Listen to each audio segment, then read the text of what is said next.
Thy kingdom come, thy will be done, on earth as it is in heaven. Give us this day our daily bread, and forgive us our trespasses, as we forgive those who trespass against us. And lead us not into temptation, but deliver us from evil.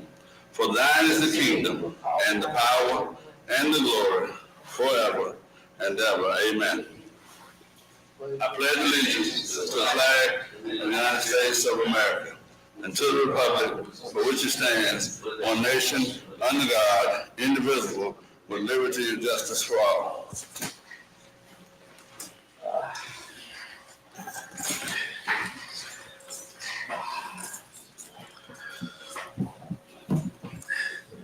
Erica, we call roll. Here. Mr. Davis? Here. Mr. Etheridge? Here. Mr. St. Columbia? Present. Mr. Messina? Present. Dr. Miller? That's five, three.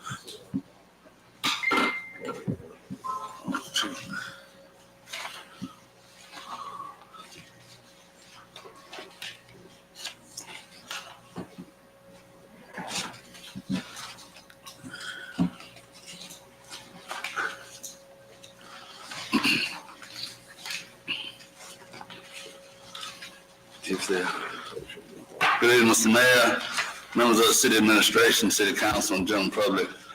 This is our first regular meeting for the month of June of 2025. And on the agenda in section 6, we have Delta Dogs 2024 appropriation that we was going to revisit, Delta Dogs 2025 appropriation, which you already provided. And then there's an opportunity for Delta Dogs and a request for supplemental funds. The reason the supplemental funds is I think logically the 2024 is gone.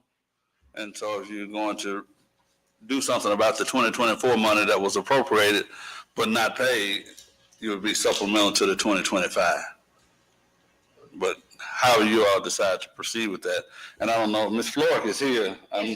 Are you on behalf of Delta Dogs? Okay.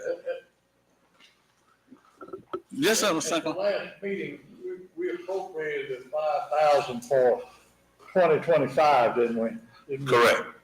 Okay, and of course, we didn't pay them last year, that money. Correct. Yeah, okay. So Ms. Flork is here if you wanted to hear from her, or if you all just wanted to, I don't know how you want to proceed, but Ms. Flork, did you need to address that? I'd like to say. Okay. Yeah. All right.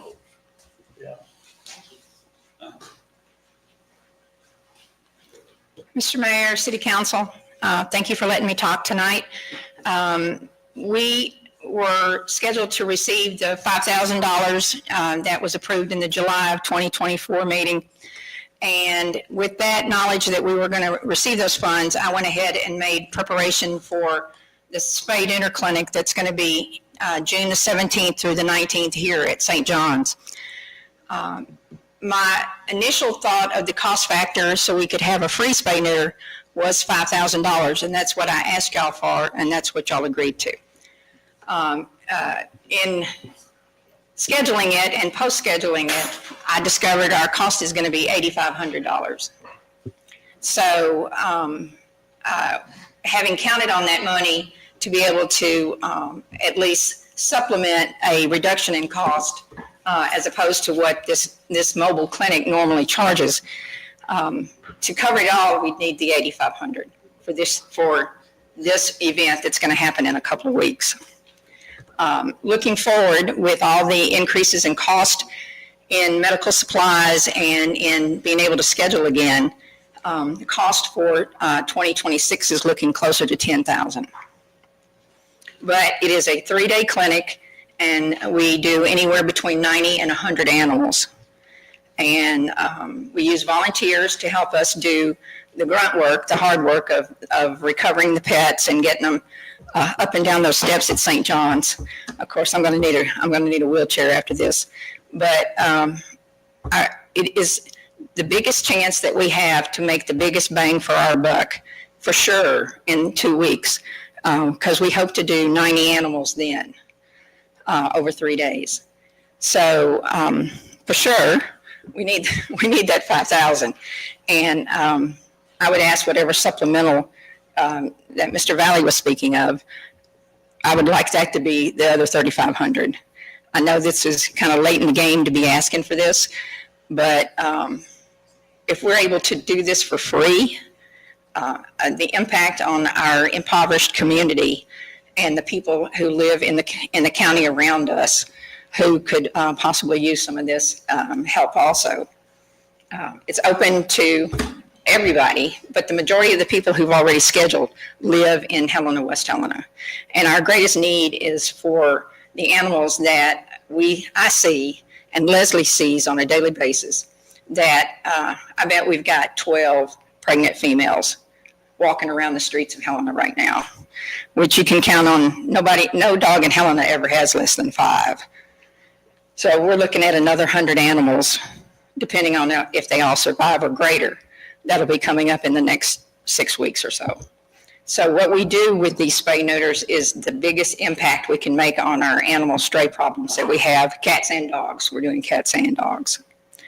So I would like to have the 5,000 from 2024, supplemental of 3,500 to cover the basis for this clinic to be free. And I believe we'll have an outstanding turnout. And the other thing we're offering too is the volunteers. We're offering it to the teenagers to come to be volunteers because we're a 501c3, and we're able to fill out their paperwork for their community service hours that they all have to have now to be able to graduate from high school. So it's open to those kids too. We're looking really forward to this because you never know, these kids this year might be the veterinarian who comes to work in Helena next. And we're always going to be needing a veterinarian here. So please consider my request. And again, for 2026, I'd like to request 10,000 because I believe at a minimum, that's how much it's going to cost. What have we done since last year?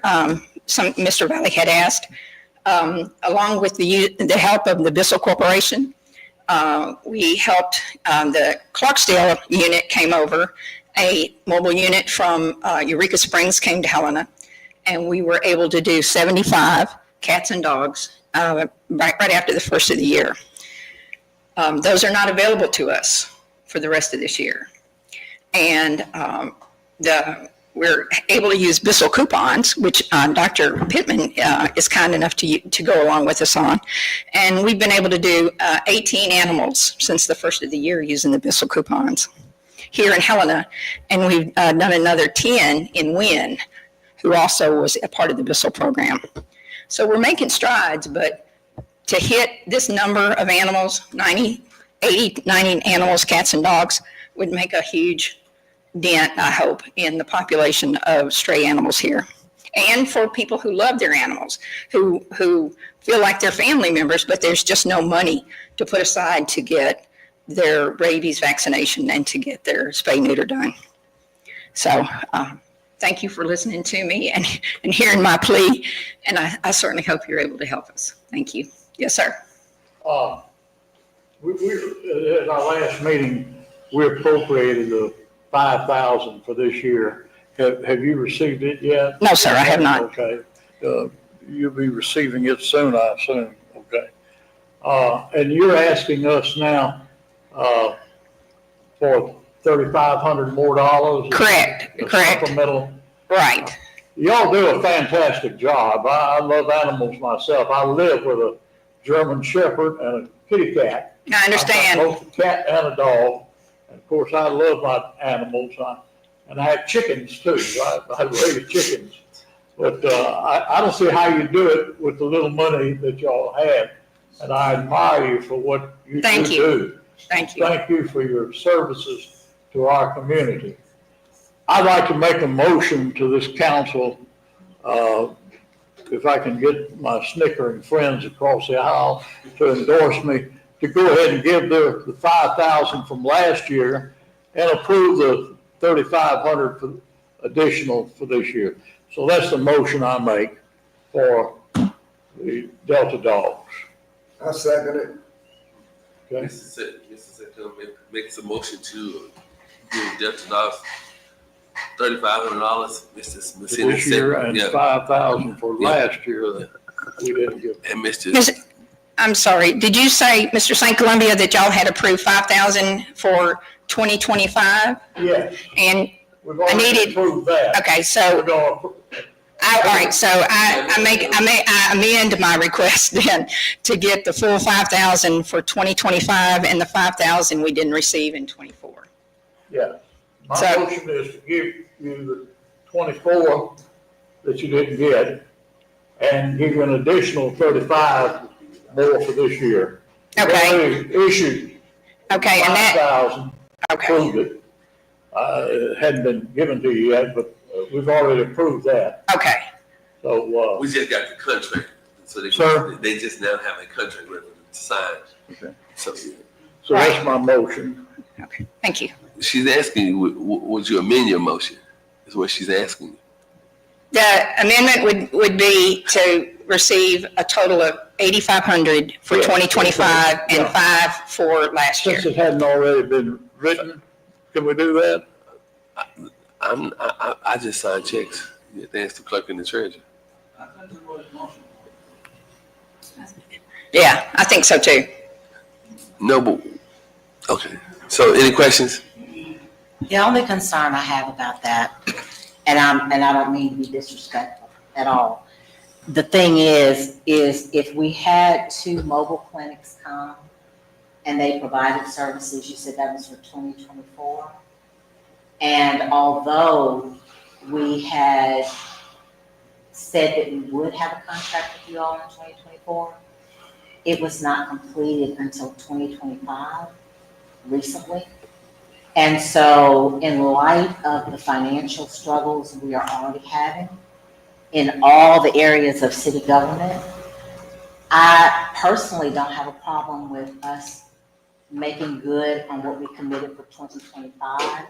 But I don't know that in light of the fact that you've already had 2 mobile clinics. No, ma'am, no. No, our only mobile clinic that we had was right after the first of the year of 2025. And that was involving Dr. Sheila Connolly and the group from Eureka Springs with their mobile unit, Critter Fixers. Okay, how many dogs were serviced by the 2 mobile units that came?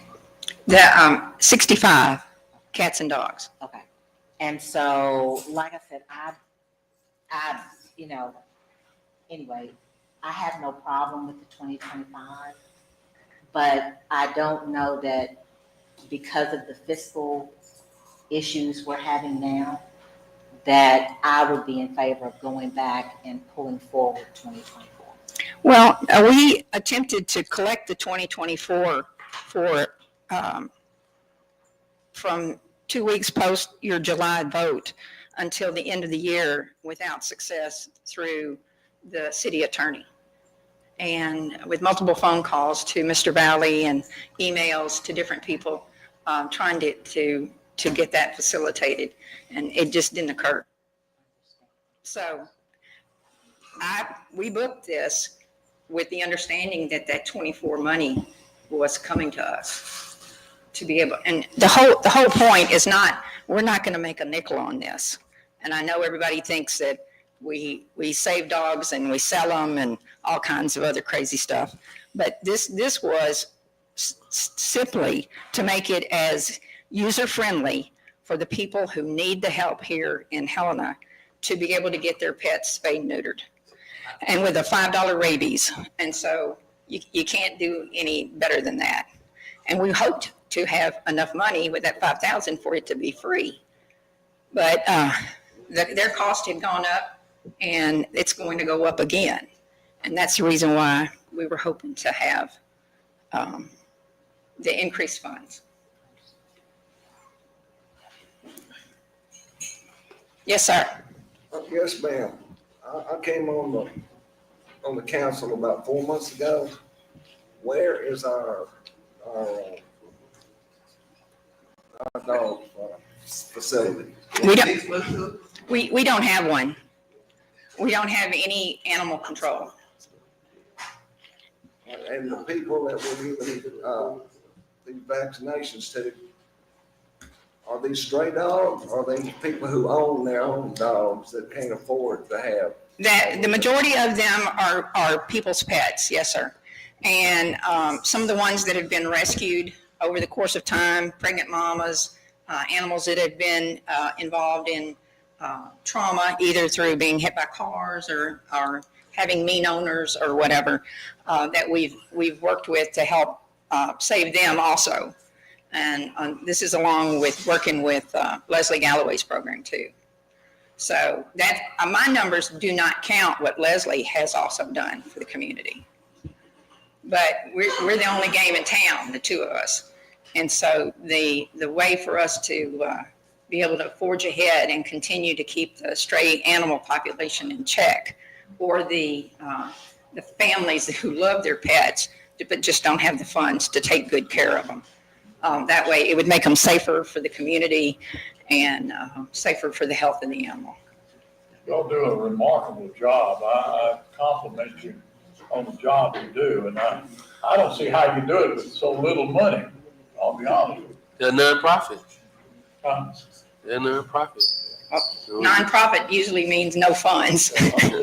So we're applying for grants, and we're hopeful to be able to tap into the Walton family for next year, and to maybe receive a little help continue to receive help from the Bissell Foundation through the coupons. I know I took my dog to the vet just last week. It cost me over $200 just for my one dog.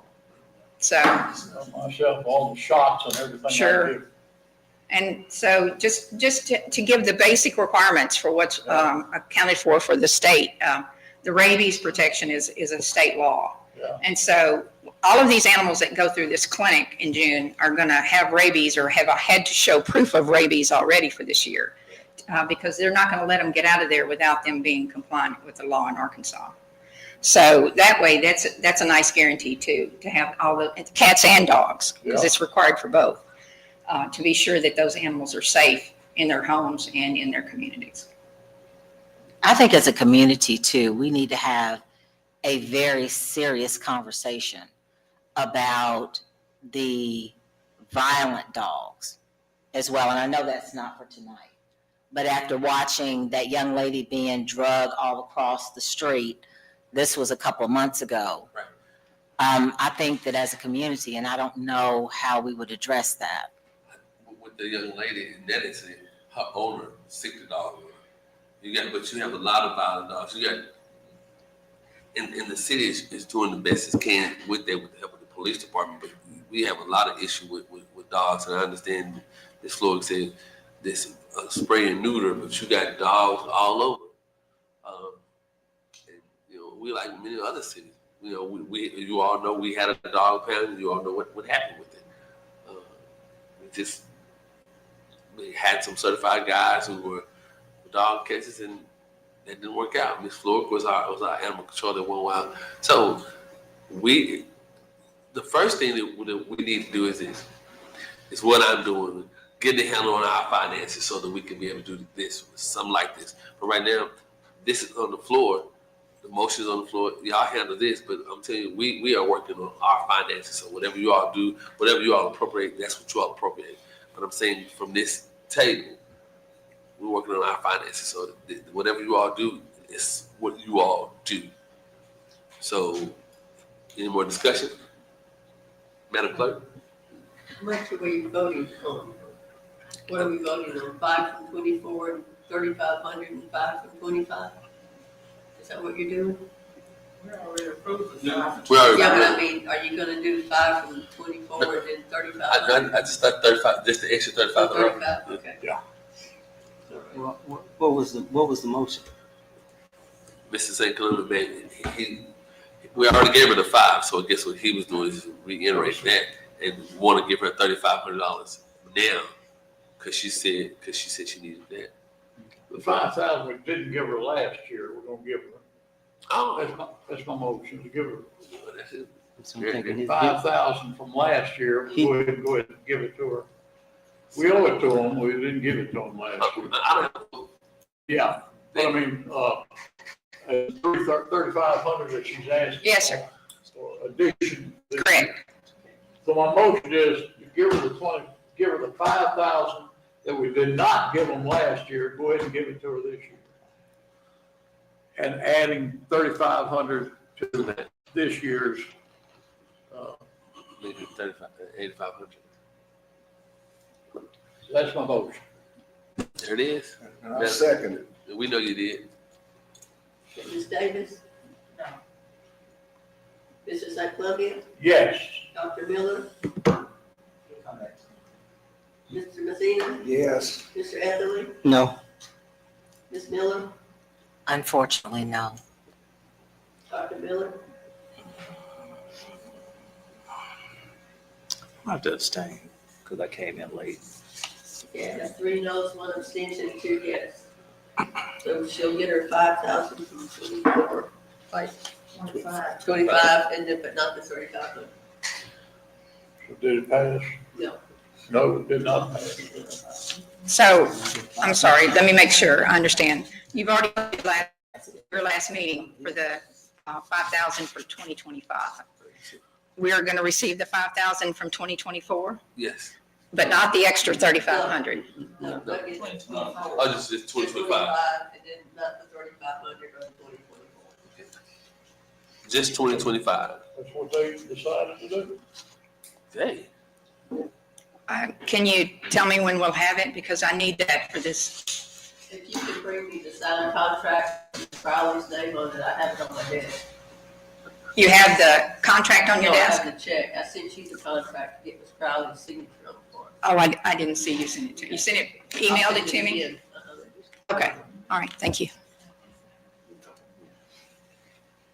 I'll make a motion to approve the 3,500 that she requested for 2025. Mr. Eckler make a motion to approve the $3,500 that she asked for. Is there a second? I'll second that. Mr. St. Clement, second the motion. Any discussion? Madam Clerk? Mr. St. Columbia, Yes. Mr. Messina, Yes. Mr. Etherly, Yes. Dr. Miller, I'm abstaining. Sorry. Ms. Davis? Yes. Ms. Miller? Yes. Pardon? Yes. She said yes. So that's 1 abstention and 5 yes. So she gets the 3,500 plus the 5,000. All right. Next agenda item is the city treasurer's reports. We did not include them in your packets, as we put them in the packet last meeting, and the treasurer put them on your desk last meeting. And I don't know if we want to talk about those, or you want to have a separate meeting to go over the finances, or how you want to do that. But it's not on your table tonight, because we didn't just want to double print that paper, well, triple print, because you got it twice last meeting.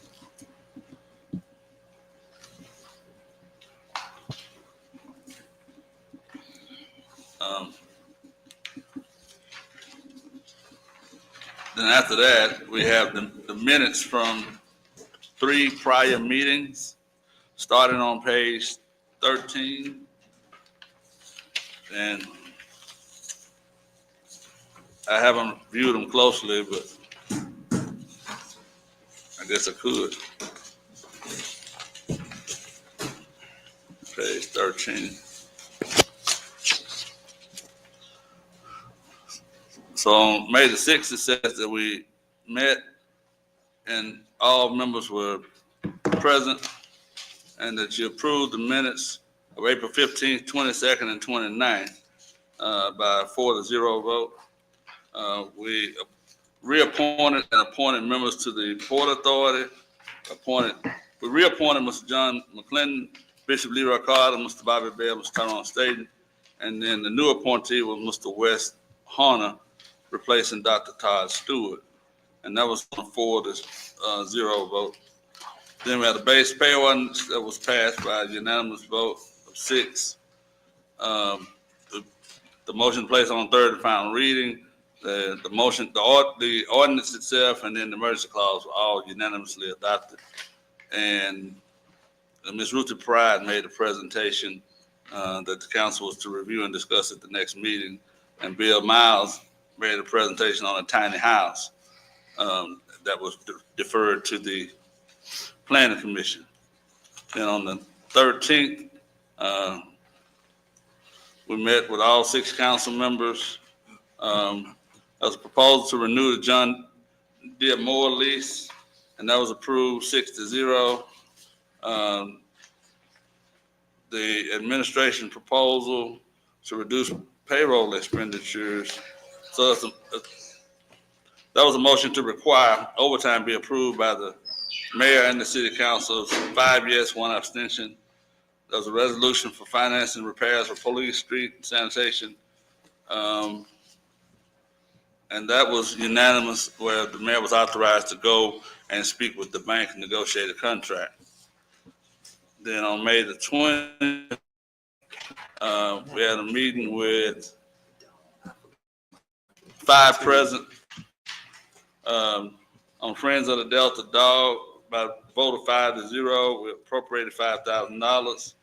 And there was a water department request for approval of Luckett Pump for $8,600 and some odd dollars. We got excess there. We'll replace those. That was a vote of 4 yes, 1 abstention, so it passed. Landfill request to purchase a tank for the truck to be used to haul leachate, 5 yes. That motion passed. There was an ordinance establishing sanitation routes going to 3 days and set some guidelines. There was a motion to adopt, place on third and final reading, motion to adopt the emergency clause, and it seems that all of those passed on 4-1. It's a 5-0 for motion by Dr. Miller. Okay, then there's the executive session. So the council went into the executive session and came out of the executive session, and no formal action taken inside or outside of executive session. And those are the minutes of those 3 meetings. We'd ask that you approve those unless you find that there's some error in the reporting of the minutes.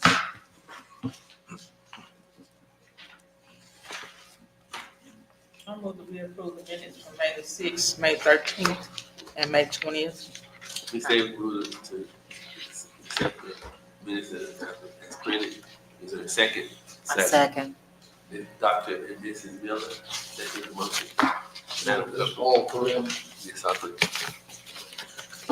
Messina, Yes. Davis, Yes. Etterly, Yes. Maxine Miller, Yes. St. Olivia, Yes. Kyle Miller, Yes. 6 yes. All right, the next item on your agenda is the ordinance permitting comp time. And I don't know if the council wants to address this at this time, so I'll move it to the back for now.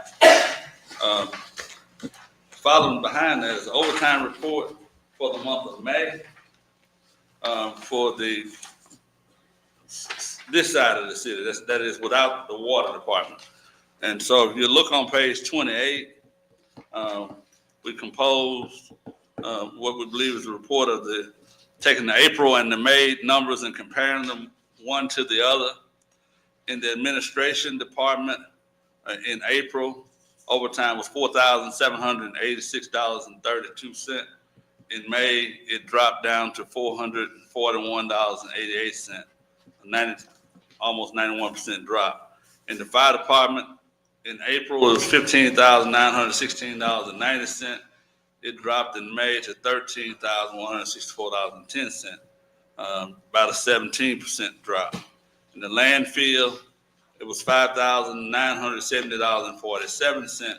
It dropped from April to May to $4,193.37, about a 30% drop. In the legal department, it went from $243 to $28, 88% drop. In the police department, it went from $24,815.64 to $19,119.76, 22% drop. In sanitation, it went from $5,418.91 in April to $1,347.12 in May, a 75% drop. And in the street department, it went from $5,319.13 to $2,681.67. It was only a 50% drop, and there was a couple of fellows there, and that has been addressed as well. So while these late overtime dropped by significant percentages individually, total drop was only 34%, only $21,000. So we spent $62,000 in April on overtime. It dropped to $40,000 in May, savings of $21,000. That's still not where we need to be, but it certainly appears to be headed in the right direction. On page 29 and the following pages, it just has percentages where we took the spreadsheet and created some pie charts or donut charts to show the percentages of that each department made up of the overtime. For example, on the chart on the bottom of 29, it shows administration is 7% of overtime, while the police department is 39% of all overtime. And that's kind of how those work. It also, on page 30, shows a pie chart of the reduction percentages that I quoted to you. Turn it over to page 31, unless you have a question, it outlines the overtime. And what's most notable is that there are very few names in administration. It dropped significantly in terms of who even got overtime. On 32 is the police department. Of course, there's a spread among, looks like clerical type employees, non-police officers at the top, and then your police officers at the bottom of that report. 182 hours for non-police overtime and 725 hours for police-related overtime. In the fire department, of course, they're all firefighters. What kind of jumped out on this page, of course, it's 702 hours overtime amongst 23 people, it looks like. And the police department has 725 hours with much fewer people. But on the fire department, they got 2 people who had 4 hours of overtime, which means that they only worked their 9 shifts during that 28 days. The other people either came out or did something that justified them getting this overtime. Now, of course, it's a question of management as to whether all of those are needed. From a landfill standpoint on page 34, you note they got 4 employees and 169 hours overtime in 1 month. But the 2 names at the bottom, the amount of overtime that they got dropped fairly decent amount. And I don't know what the landfill can do about overtime in the CAO they're trying to comply with. And they only have 7 total employees when they're fully staffed. And so that's something we have to watch and monitor, but it's going to be a little difficult on them with such few employees. In the sanitation department, you'll see on page 35, the highest number of hours for the month is almost 21 hours, and the lowest is 1.25 hours amongst all those employees. A total of 57 hours. Mr. Valley, Yes. I'm just curious, can you Sure. give me an idea, as far as sanitation is concerned, Sure.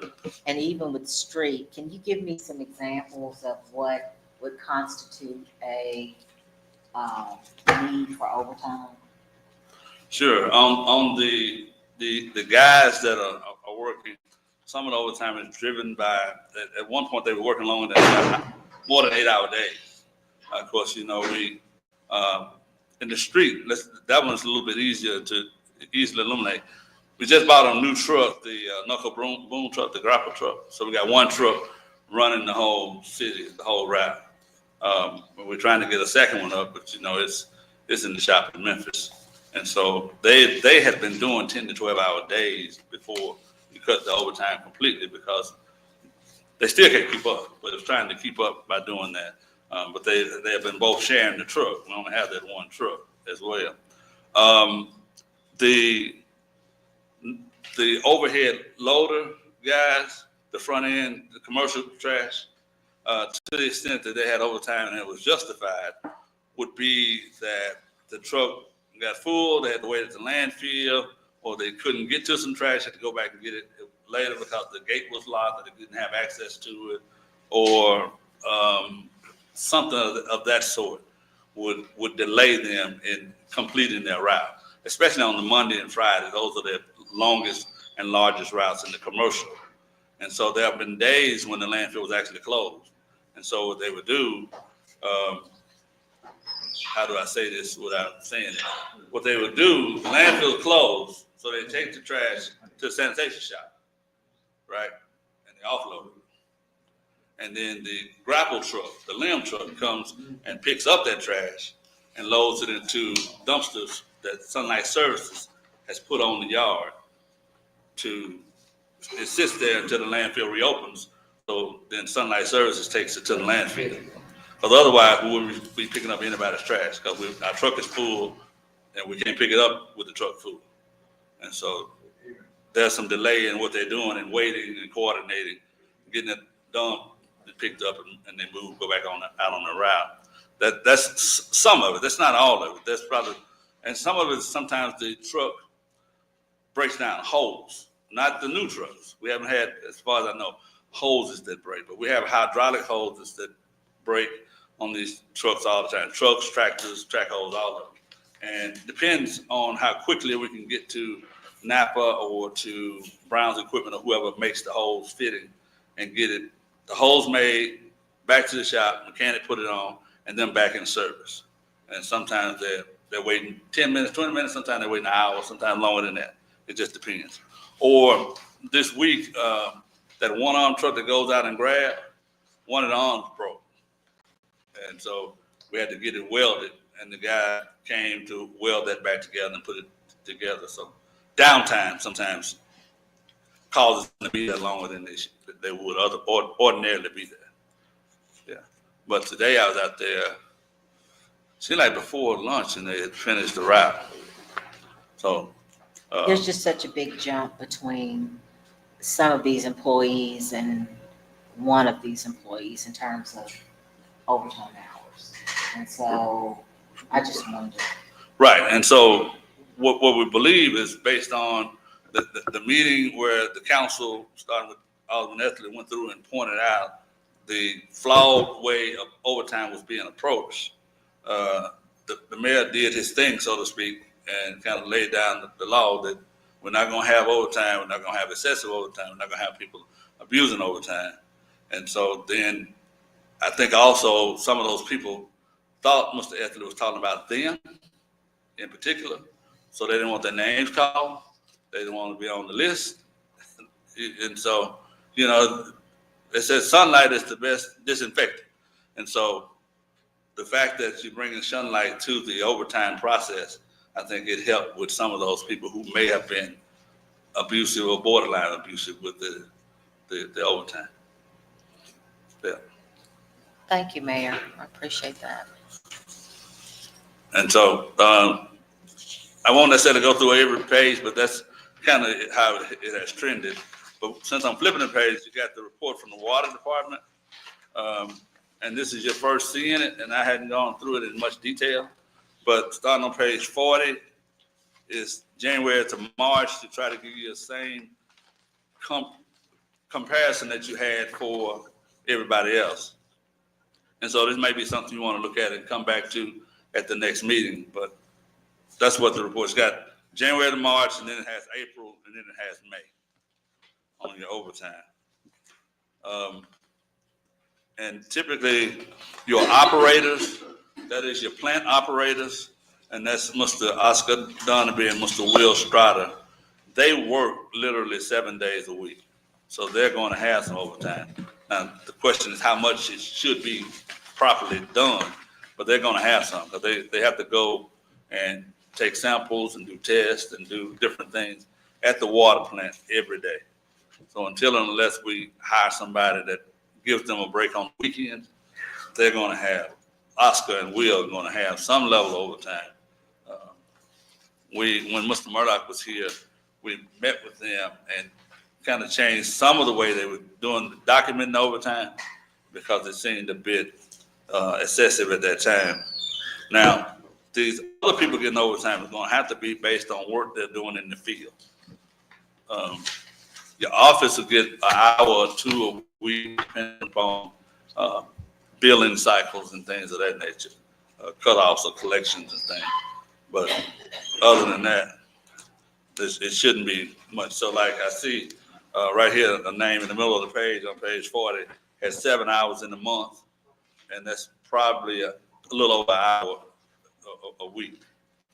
But that's going to be, they got, the office is open 40 hours, and then they do a little work, not a whole lot that I know of, after the office closed, whether it's counting the money, locking the safe, reconciling online payments, that kind of stuff that they do. Some of it they can get done during the day, but some of it they do after they close.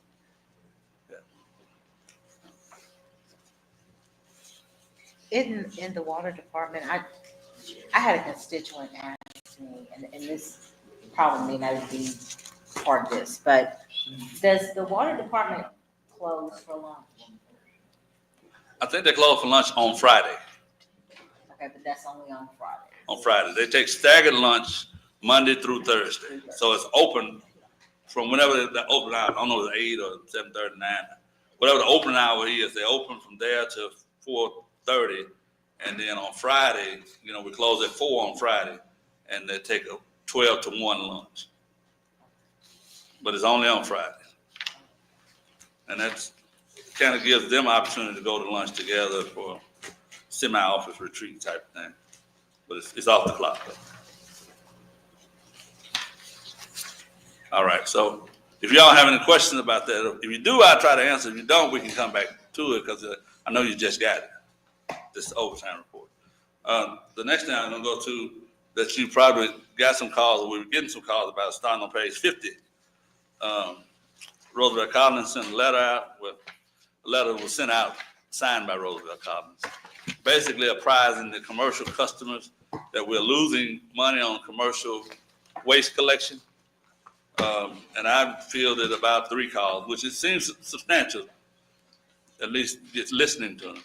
It may have been 4, but I hadn't gotten necessarily a whole lot. But the letter basically says that we're collecting about $7.23 a month off of us commercial customers for operation for the whole month. And so that's on the 2 yard. When you get to the 4, 6, and 8 yard, you're losing money for sure. And so with the contract that you approved us signing, your landfill tonnage rate, which we need to raise it soon, but we have to raise it by September so that the other communities can plan for it. It'll be effective January, but the other communities need to have it raised so they can plan for it in their budget. But that's going to go up to somewhere between $47 and $50 a ton at the landfill, what we're charging, which is still going to be below the average in Eastern Arkansas and below the average, I believe, in the state in terms of the landfill tonnage. So that letter went out that you see, signed by Mr. Collins. Now the website telling them where to look it's got an S on it. It doesn't need an S, but we got this information shared in several places where people have access to it if they need it. So then on page 52, we got the residential sanitation fee chart. And if you look at the first column on top of page 52, starting at $10.78. Right now, basically your landfill charge is $10.78 per month. Your pickup fee is $14.22. And that subtotal is $25. Then you got the $3.25 grapple truck, total of $28.25.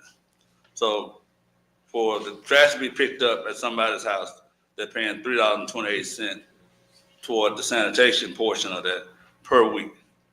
If you multiply that times 4.334, you get to this $14.22 amount.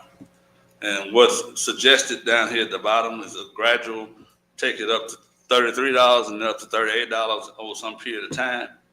But that's totally up to the city council what you decide to do.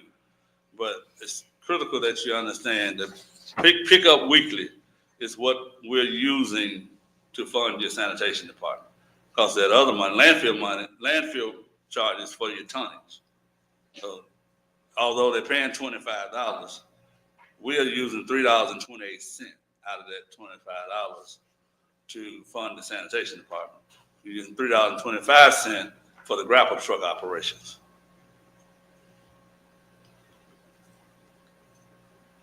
And as far as I can tell, I don't know that anybody's provided this kind of detail to the city council before in terms of setting the rate. They come in and say, well, why don't you raise it $10? And that's fine if $10 works. It's not fine if $10 is not enough. Like on the commercial side, the last time the council raised the rates, they raised them by $10 in every category. And it was woefully inadequate, but it was what they were asked to do. I mean, it's all the people providing them with. And so certainly if anybody has any questions about any of this, I can go over with you, give you the formulas that we use so you can cross-verify them and all of that so you understand why I'm saying that we're operating at a deficit. And we've only concentrated on this in the last few months because prior to this, we thought we was operating at a deficit because the money was not being paid to us from the water department. But it's a deficit even with it being paid. So then we're going to pay 53, the commercial rates. I don't have the comparison that I gave you at the last meeting, but I do remember that Tammy got your rates from DWD and GFL. And on the 2-yard can, the lowest amount was $125 a month. And we're charging $46.24 a month. And on the 4-yard and all of them, it's likewise. We're charging well below. And that's not to say that you have to raise it to the rate that everybody else is charging, but you do need to get it out of the red. I have my notes here. On the 4-yard, DWD is $175, and I'm looking on page 53, and I'm comparing that once a week number. It's $175 for DWD. GFL is $140. On the 6-yard is $225 for DWD and $155 for GFL. And on the 8-yard is $275 for DWD and $195, I think is what I got here, $195 for the other company. So, and those are the two companies that I know of that are picking up waste. We have a franchise to pick up all waste in the city. And so we can require that people in the city pay us a fee for the waste. So it makes no sense for them to use an outside contractor. But right now, it makes no sense for them to use an outside contractor anyway because our rates are so cheap, well below what they ought to be. And on this form, it tells you the factors. The landfill per ton, $48, the environmental, $5. That $5 is $2.50 goes to the state of Arkansas for each ton, and $2.50 goes to the East Arkansas Solid Waste Management District. We clock the truck in at $230 an hour. If you take the truck amount down, this will go down. Take the truck amount up, it'll go up. But that's kind of an operation per hour. And that's with us getting 20 dumpsters dumped per hour. And how you get, that's like a can every 3 minutes. Now, how you can get that efficiency is you got places like, let's say you go to Central High School, you can get 3 or 4 cans in probably 5 minutes right there in that location. So they can get all of those close together. You go to West Helena Village Apartments, they got 2 side by side. So you can probably hit that 20 per hour. At 20 per hour, it's costing us $11.50 per dump. We use the low weight. The 225 pounds is the municipal solid waste average for waste. That's what we use to calculate the landfill rate. And then we put a pickup margin, and I put pickup margin instead of profit margin, just so it doesn't say profit really, because we're not necessarily making a real profit. But that 50% is 50% over the 1150, takes you up to 1725. So The rates we charge is based on us, it costing us $17.25 every time you pick up a can. And that pays the driver, the workers' comp, the health insurance, and the maintenance, the diesel, and all of that stuff on the truck. That's in the $230 per hour. So it shows you the conversion of the waste by ton at the bottom as well. So you have all those numbers. The next few pages shows you basically our commercial customers, What page is that? starting on 54. 54? Yes, sir, 5454. At the top left, it tells you it's Helena Municipal. It starts with Galilee Baptist Church and it ends with St. Mary's Catholic Church. What you find is most of the churches are charged the same amount. I think that's something that was started in previous administrations as a gesture of goodwill, because I don't think it's based upon anything other than that. Because these churches got different size cans, and they all seem to be charged about the same amount. But even with that, this is just showing you what we're charging, how many customers there are. And you see some that are excluded, and typically when they're excluded, they got multiple accounts. So you're not charging sanitation on every account. So they got multiple accounts in one facility. Like, let's say the hospital would have multiple accounts in that one facility. So you wouldn't charge sanitation on every account out there. And then you keep turning, you get to the west on the list, top left on page 61. And I believe we had more commercial customers in Helena. I think. Now, 152, it says in Helena. And 168 in West Helena.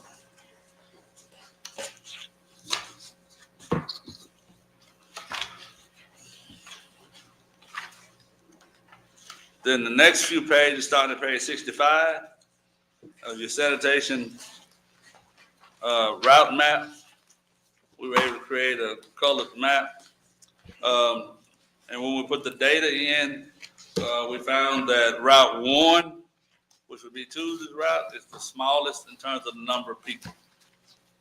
Route 2 would be the second largest. Route 3 is the largest.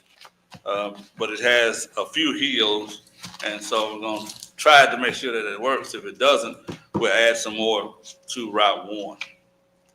But it was just Route 1 was convenient to go over to Sebastian Street. You see the curve on that red or pink, that's Sebastian Street. And it goes down to the railroad behind Lambert Drive. And then it starts with Route 2. After that, coming around to, I believe, Neal Road and Stonebrook is what that breaks out to be. And then Route 3 is the remainder of the city. And of course, we provided you with itemization by street of all of the routes, and it's been published in the newspaper, so we can start at January the 1st. July the 1st. July, I'm sorry. I don't know where January comes from. Anybody got any questions about anything I covered so far?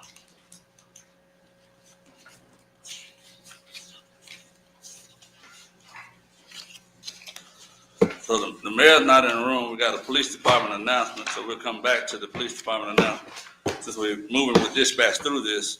On the fire department, they provide us with a proposed ordinance for open burning, so you can regulate when and how people burn items when there's not a burn ban. And it was in your last packet. I don't know if you've had a chance to look at those. If anybody got any questions about it. And I don't see fire department personnel here. But it's fairly straightforward. I kind of worked on it with them, and it's modeled after something between Rogers, Arkansas, and Benton, Arkansas's ordinance and the application process. What page is that? 73.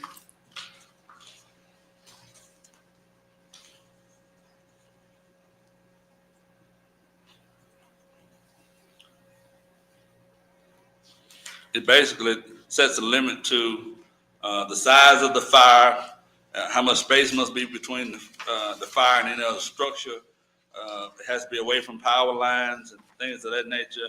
It needs to have water available so they can put the fire out or control the fire themselves. It has to occur between 7 in the morning and dark.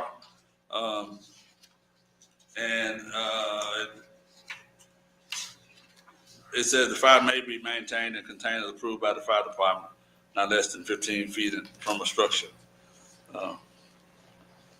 But certainly if you want to take some time to look at that, we don't have one now. There's no necessary hurry to get this one passed. But if you're ready to move on, we can. If you want to get somebody from the fire department to explain it, we can do that.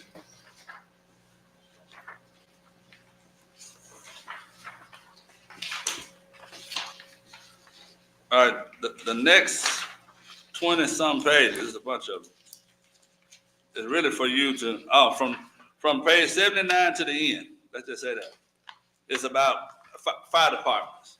It's about 4896 shifts. It's something to consider that it's 4 days that they work and 8 days that they're off or whatever it is. I forget the number. But work 48 hours and then they're off 4 days or something. But before you get to that, the question is asked in the presentation here, how many career firefighters per 1,000 residents in Arkansas? And when we say career firefighters, that's full-time firefighters. And it goes through a variety of scenarios here from the research that tells you that you're doing for a city of 10,000, you're doing between 10 and 17 career firefighters. To give you an example of Bella Vista and what they had. And so it piqued our interest. We did cities between 8,500 and 15,000 population in Arkansas. And on page 80, you found Blytheville, Forest City, Harrison, Helena-West, Lowell, and Beebe. And in Beebe, it said they operate a combination fire department, so they don't have a specific number on the career firefighters. In Blytheville, they had 27, so they had a 2.0 ratio on their firefighters, 2.01 in Blytheville. In Camden, which has a population of 28, population of 10,600, they had 2.64 firefighters per 1,000. Forest City, population 13,000, had 24 firefighters, and that's 1.65 firefighters per 1,000. In Harrison, they also had 2.14. I'm on page 82. In Helena, West Helena, the number is not available, but they suggest you do 1.65. That is, we haven't published wherever they're finding this information that we had 30 career firefighters. I think we're down to 26 now, but we've had 30 basically for all of this administration. In Lowell, they got 27 firefighters on a population of 9,800, which is 2.74 per 1,000. And then as a summation of that on page 83, showing Lowell 27, 2.74, Bella Vista with 63 at 2.25, Harrison 2.14, and Blytheville 2.01. Little Rock Fire Department, it didn't give you a direct number, but they said it was 192, I think, career firefighters on the population. Well, no, it's 192,000 people, 197,000 people, and 400 employees. And so that's going to be less than 2.0 per 1,000. Fayetteville, it doesn't say. Jonesboro, it's 1.73 on page 84. Clarksdale, Mississippi, they're doing 2.82 over there. And so then it also addresses your ISO rating. And if you look on page 86 on the ISO rating, you'll note the fire department is 50% responsible for your ISO rating. ISO rating is what we use to rate the fire department, the quality of service that it can provide to the community, and it impacts your homeowner's insurance rate. Right now, I think we are ISO rating 1. It's the highest rating you could possibly have. And so that's That's the full agenda except for that police department, unless somebody has some questions for me. Mayor, while you was out, we skipped over the police department employment announcements because you were out of the room. But at this time, do you want to bring forward Chief Bell or both people, or how do you want to proceed? Well,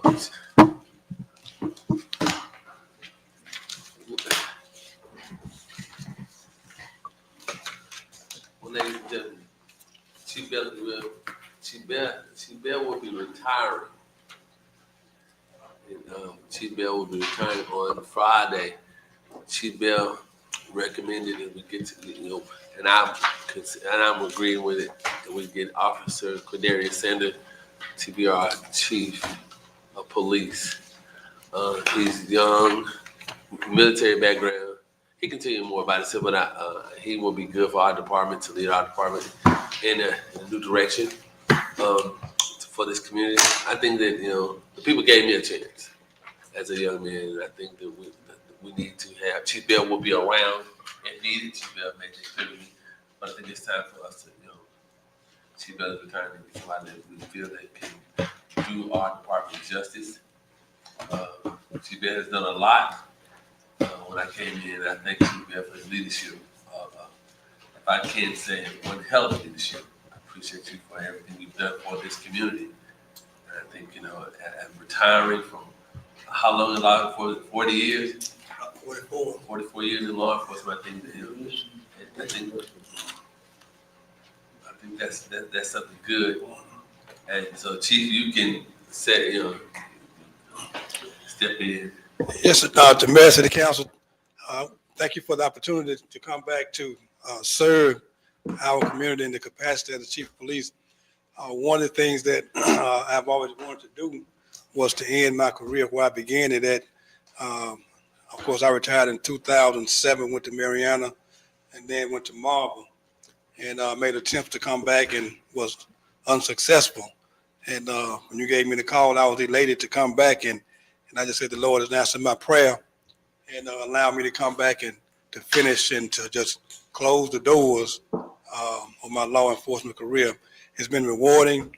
It's been very beneficial. I've enjoyed it. So we got a young man, and Officer Quindarius Sanders. He's going to do great things. He's an intelligent young man. I've watched him for the last 2 years. I've gave him some tough assignments, and he completed those assignments. He carried out those assignments in a very professional way. And I know that somebody said, well, he's young, he's inexperienced, but his work ethics doesn't show that. His work ethics shows that he's mature, he's professional, and he is grounded, and he's ready to go. And just in case he run into some struggles along the way, I'm just a phone call away. And but I think he's going to build a team around him. He's going to be his own man. He's going to be his own chief, and he got his own ideas, his own direction. And I think that's what we look for. He shouldn't want to be a duplicate of me. He want to be his own chief, and I think he's going to show you all what he has and what he has to contribute to this city's welfare. I've talked with him extensively, explained to him what his responsibilities are. He's got the whole city on his shoulders. That's for his safety and welfare. That's his responsibility. He's up for the job. He's young, he's energetic. He doesn't get tired, seems like, and that's what we need right now. I explained to him what who he answers to. He answers directly to the mayor. Again, he's ready. I think he's ready. I've got confidence in him. And if he does anything other than success, I'll be disappointed myself.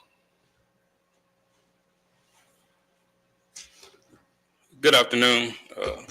I just want to start by thanking the mayor for putting me up for this assignment.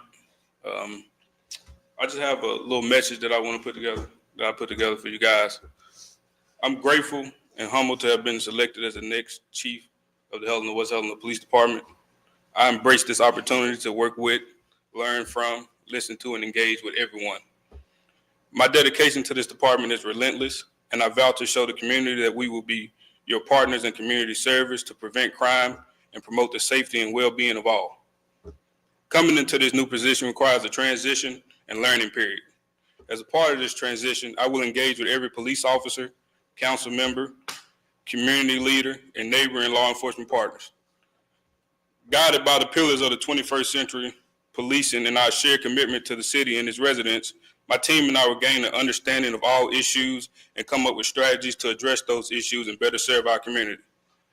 My goal is to understand priorities, collaborate on enhancing public safety, and provide insight into my leadership approach aligned with our shared high standards. Again, I thank the mayor for putting me up for this assignment, and I look forward to all opportunities.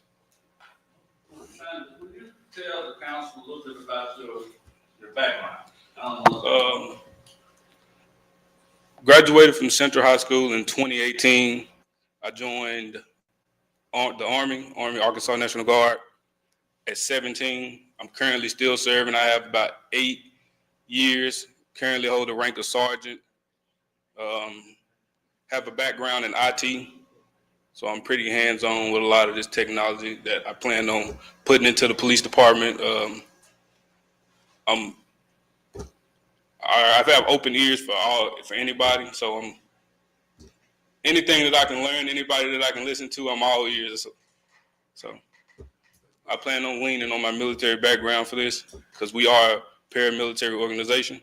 So I just hope that I have all you guys' support. Did you lead anybody in the military?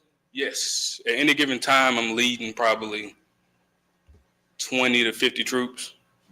So I call myself a leader of men and women. Yes. And I think Officer Sanders, at this time, this community, Chief Bell's return, I think, and to have somebody to push you in the right direction. A lot of times we go get people that's not of this community and want them to come bring a change in. I'm not about that. Let's get somebody within our community and let us push them forward. I've had my time on the city council, and when I came to the mayor seat, it is a still tough road to chop, and I'm learning every day. So I felt like if we get some folks who know, because I'm older than he is, and some of you all are older than me, technology has changed, and the streets have changed. So Chief Bell is passing the torch to somebody younger, brighter, more ideas, and I think that we should embrace the new change. No. in this time, Chief, in this time. But I think the department will be good, and I hope that you understand your role as chief. We set the tone with overtime. We know what that's about. And we're going to do our best to make our city, because we're coming to the summer months. We need somebody out here. And Chief Bell did also said he's a phone call away. I think we'll see some change within the police department. And I just want to tell you, you're up for a challenge, and show this body and the community what you can do. And if you need somebody to talk to, Chief Bell, myself, the chief of staff, we are here. This is our community, and the city council will embrace you once they see where you're going. So we're moving forward with you. So thank you for taking the call. Thank you for this opportunity. Does the council have any questions? Did you say you're a sergeant? You're a sergeant? Yes, I currently hold the rank of sergeant in the Army. Mr. Messina? Yes, I'd just like to know, do you have any relationship to the mayor? No, That's good. There's no relationship. no relation. Good. That's strange. It's strange. Half my folks are passed on. No, he's too old to be my son. Members of the city council, I misspoke. There was an item on the bottom of the agenda, number 7. It was put there, my understanding, Dr. Miller wanted to address the airport commission appointees. Were you submitting someone for approval? I think Was it this the NAP appointment or what is? this is yeah. Don't know. Well, the reason I asked, Dr. Miller mentioned that in a previous meeting, And then I was just told we were supposed to put it on. And also, Ms. Ruthie Pride has motioned to me that she was supposed to be included. She's not listed on the agenda, but she is here in the audience. So if you deal with the airport commission, whatever you're gonna do with that, and then Ms. Pride is here. I don't see anybody else. She was. Good afternoon, Mayor and City Council. I just came tonight to find out what your decision was with me acquiring the West Helena Library building. And you said that it was full of mold and a lot of things, correct? Yes, and I think it's no walls or, Mayor, could you elaborate on that? Tell me. Everything in that building is out. When the Phillips County Library gave it back to us, it flooded, so they stripped it out. So there's no walls. In the building. And you said that you had a lot of, I think there were activities or there were a lot of things that you were involved in community. Yes, a lot of things that I do now. I just need a space, a bigger space rather. And so that's why I wanted that building to continue on doing the things that I'm doing for our community.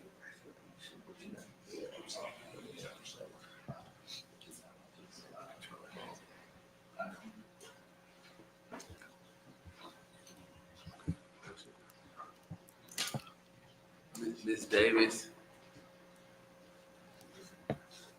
I don't have it in front of me, but it was for.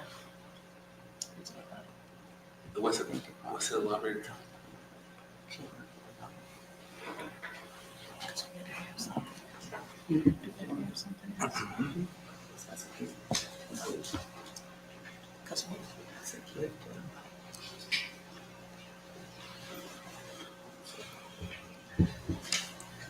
Can we table it until the city attorney comes back? Can you wait until the next meeting? I mean, Right. that'll be fine. Okay. Okay. We wanna make sure we're doing it the right way. Okay, when's the next meeting? Tuesday after next? Okay, It's going to be 10 to the 17th. 17, okay.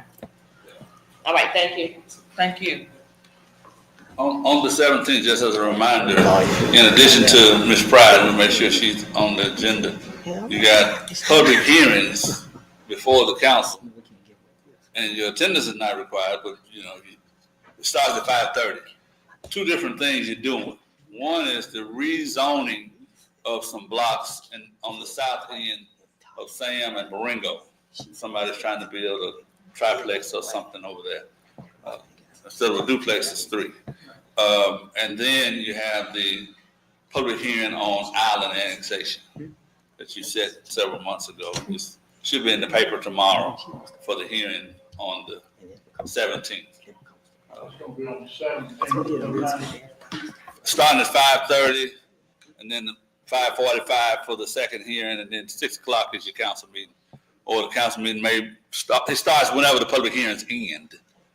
Council meeting to follow those public hearings.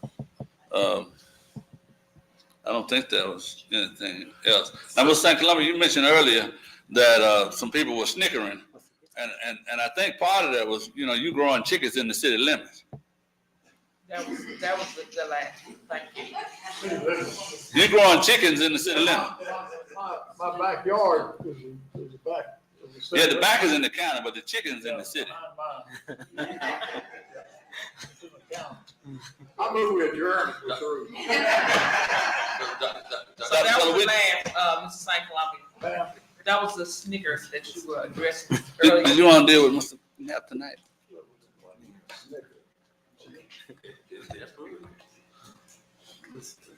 Dr. Miller had something. Well, we do have one of the openings on the airport commission. I did want to make a motion to recommend Mr. Knapp to it. Dr. Miller recommends Mr. Donald Knapp for the opening of the airport commission. Then second. We don't have an opening. That's okay. Kyle, who had for the opening? To the other gentleman that we. He's one of the two Tom. positions. He's approved. So you got another opening. Oh, it's another. I didn't hear the motion. We don't have The an motion is to It was put filled. Donald Knapp on the airport commission and a vacancy that's on there. Is there a second? Ms. Davis, second the motion. Any discussion? I understand, Mr. St. Women. Understand. What opening is it? What opening is it? It's a How, Who? how, Joe How. We had two people that the city attorney, city clerk determined based on the records hadn't been appointed to the commission. You talking about the airport commission? Correct. Buff Brothers and Joe How. There you go again. There you go.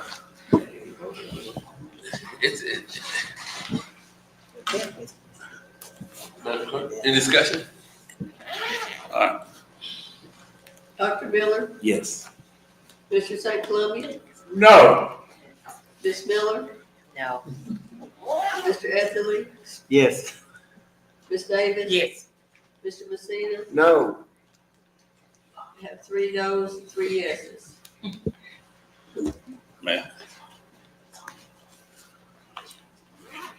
Oh. Joe? I move we adjourn. I second it. I'm gonna tell you,